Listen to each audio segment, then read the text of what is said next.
पेशन मिलना बहुत जरूरी है। ठीक है भाई। 7 न्यायाधीशों की संवैधानिक पीठ द्वारा अभी हाल ही में 1 अगस्त 2024 को देश में अनुसूचित जाति व अनुसूचित जनजाति के आरक्षण के संदर्भ में जो एक अति महत्वपूर्ण निर्णय दिया गया है, तो उसके संबंध में अपनी पार्टी की प्रतिक्रिया जाहिर करने के लिए बुलाई गई है, जिसमें अनुसूचित जाति व जनजाति के लोगों को पुनः उप वर्गीकृत सब क्लासिफिकेशन अर्थात सब क्लासिफिकेशन किए जाने को मान्यता प्रदान की गई है, जिसको लेकर और भी बहुत सी बातें कही गई हैं। उनसे हमारी पार्टी कतई भी सहमत नहीं है और इस संबंध में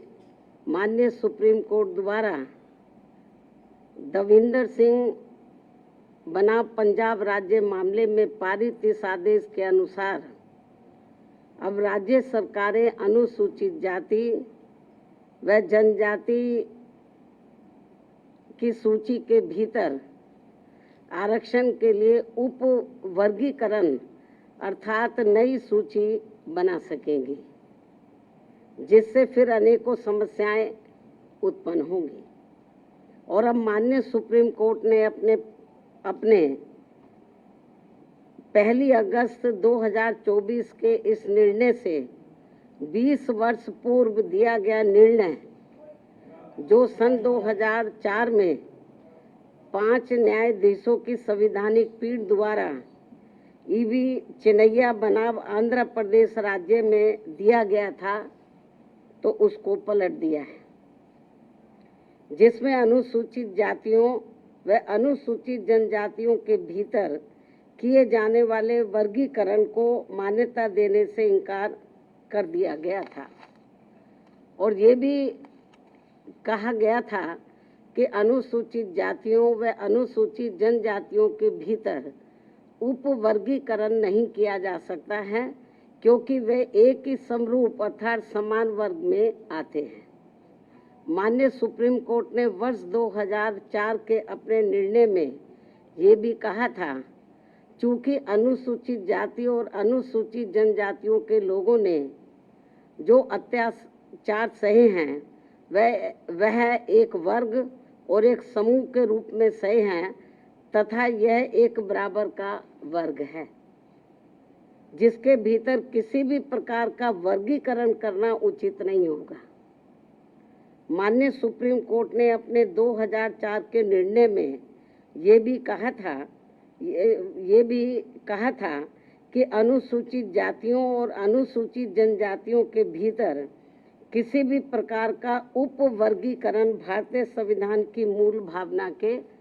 विपरीत होगा। माननीय सुप्रीम कोर्ट ने अपने वर्ष 2004 के इस निर्णय द्वारा समानता के अधिकार का उल्लंघन करने के कारण आंध्र प्रदेश सरकार द्वारा पारित आंध्र प्रदेश अनुसूचित जाति अधिनियम 2000 को भी रद्द कर दिया था। अपने 2004 के निर्णय में माननीय सुप्रीम कोर्ट ने ये भी माना था कि ये वर्गीकरण इन जातियों के भीतर अलग अलग व्यवहार करके समानता के अधिकार का उल्लंघन करेगा। और अब माननीय सुप्रीम कोर्ट के 7 जजों की पीठ ने 1 अगस्त 2024 के निर्णय से सन 2004 के निर्णय को पलट दिया है, जबकि इस निर्णय से अनेकों मतभेद उत्पन्न होंगे। माननीय सुप्रीम कोर्ट के 1 अगस्त 2024 के इस निर्णय के बाद केंद्र और राज्य सरकारों के बीच भी मतभेद की स्थिति उत्पन्न होगी, क्योंकि अभी तक केवल संसद के पास किसी भी जाति को या जनजाति को अनुसूचित जाति व अनुसूचित जनजाति में सम्मिलित करने या बाहर करने की पावर है, जिसे माननीय राष्ट्रपति द्वारा अपने आदेशों द्वारा क्रियान्वित किया जाता है और जिसे बदलने का किसी भी राज्य सरकार को अधिकार नहीं है।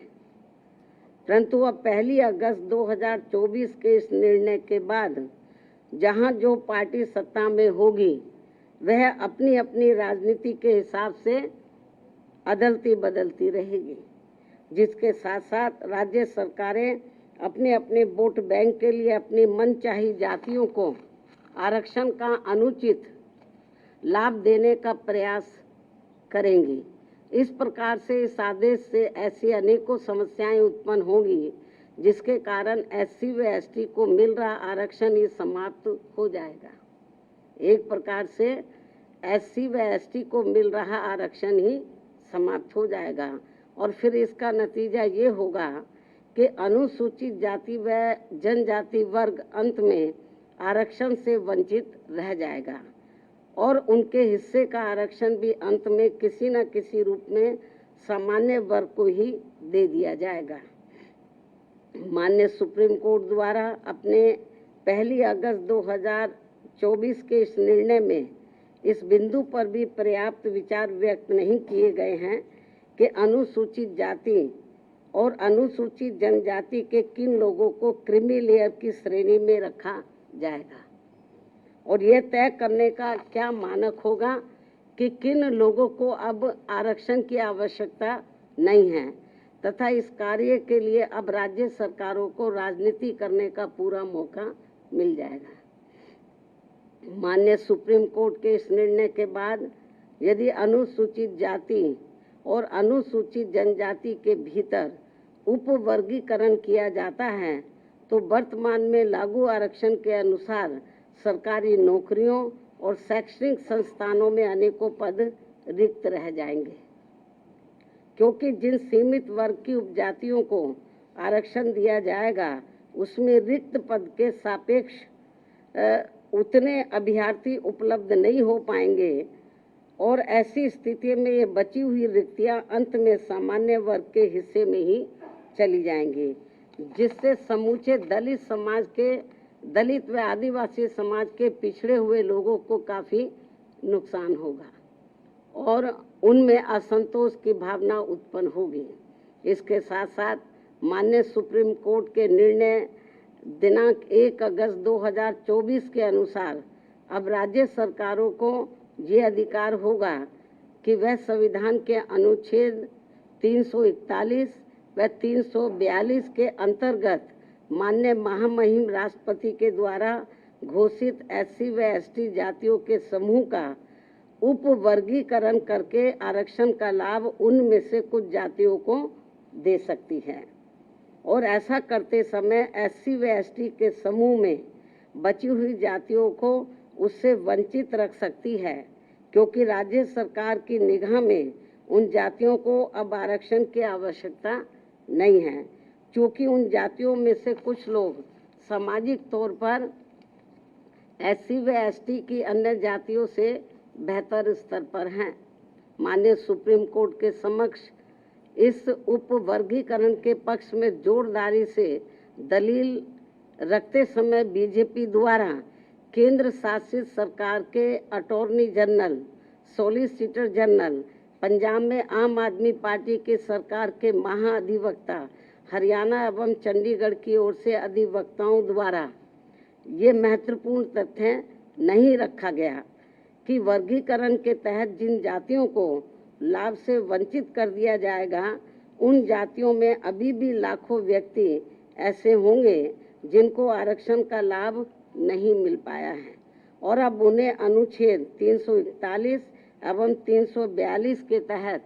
SC व ST वर्ग के समूह में होते हुए भी हमेशा के लिए आरक्षण से वंचित रहना पड़ेगा, जो कि किसी भी प्रकार से न्याय संगत व उचित नहीं होगा तथा पूर्ण रूप से असंवैधानिक भी होगा तथा ये सभी उप वर्गीकरण वाली जातियां आपस में ही कोर्ट कचहरी अदालतों में वर्षों तक लड़ते रहेंगे और अंत में ये सभी लोग फिर आरक्षण से वंचित रह जाएंगे। साथ ही माननीय सुप्रीम कोर्ट के समक्ष दविंदर सिंह बनाम पंजाब राज्य मामले में सुनवाई के दौरान केंद्र के वकीलों और राज्य सरकार की तरफ से भी सत्ताधारी दल के वकीलों ने ही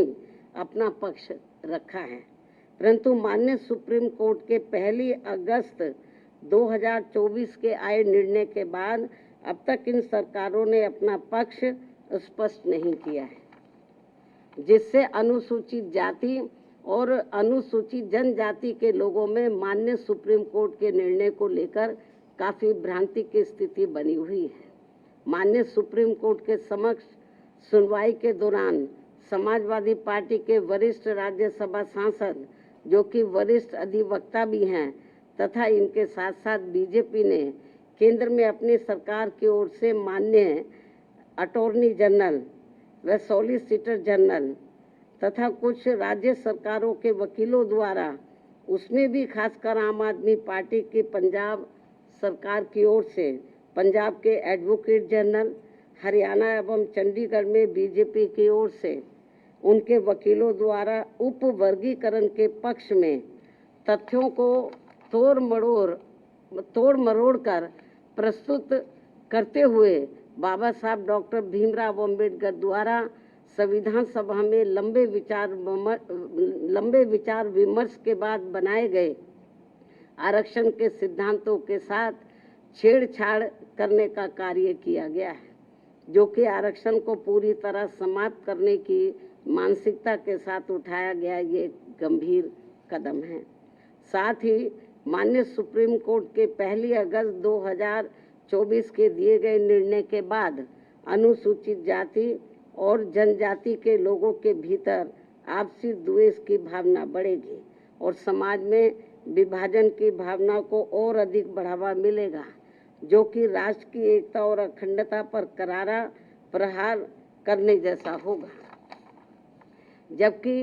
अनुसूचित जाति व जनजाति कोई साधारण जाति नहीं है, ये केवल भारतीय संविधान के अनुच्छेद 341 व 342 की अधिसूचना के जरिए अस्तित्व में आई है और यह अनुसूचित जातियों व जनजातियों का एक मिश्रण है और एक बार अधिसूचित होने के बाद फिर यह एक समरूप समूह बन जाता है। साथ ही राज्यों के द्वारा ये उपवर्गीकरण अनुच्छेद 341 एवं 342 के तहत राष्ट्रपति जी की अधिसूचना का उल्लंघन होने के साथ साथ ये पूर्ण रूप से असंवैधानिक भी होगा, क्योंकि कोई भी राज्य सरकार राष्ट्रपति की पावर को खत्म नहीं कर सकता है, क्योंकि ये संविधान के अनुच्छेद 341 भाग 2 एवं 342 का उल्लंघन होगा और इससे हमेशा ये खतरा बना रहेगा कि अनुसूचित जाति व जनजाति को दिया जाने वाला आरक्षण कब खत्म हो जाएगा, जबकि अनुसूचित जाति